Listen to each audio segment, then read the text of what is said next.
Hi, I'm Cheryl Leach.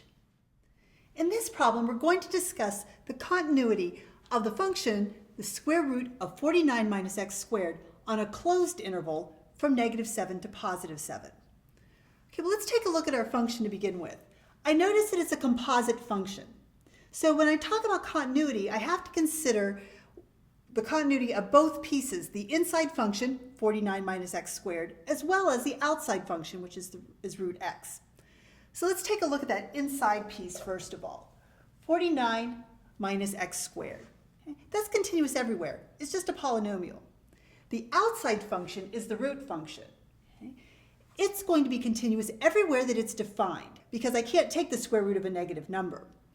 All right, so with those two pieces together, that guarantees me that my function will be continuous on the open interval from -7 to +7 because any number on that interval that I plug in will give me either 0 or a positive, will give me a positive number.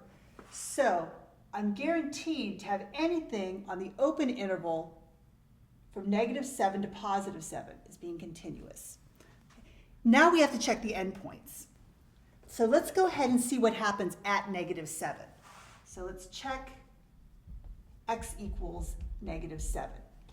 Now this time I'm interested in continuity at a single point. So I need to find out what the function value is at -7, what the limit is as x approaches -7, and make sure that they're the same. So let's see. G of -7. G of -7 is the square root of 49 minus -7 squared. Okay? That's going to be the square root of 0, which is 0. The next piece is the limit. However, this time, instead of looking at just continuity at a single point, I'm really only interested in looking at it on a closed interval. So I only need a one-sided limit. And because it is the left endpoint, I only care what's happening as I approach from the right.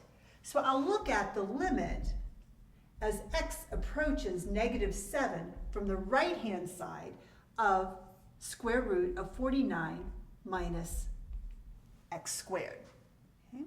So as x approaches -7 from the right-hand side, this is still the square root of 49 minus 49, or the square root of 0, which is 0.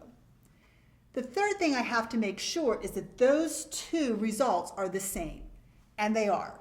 So that tells me that I do have continuity at -7, so I can fill that in.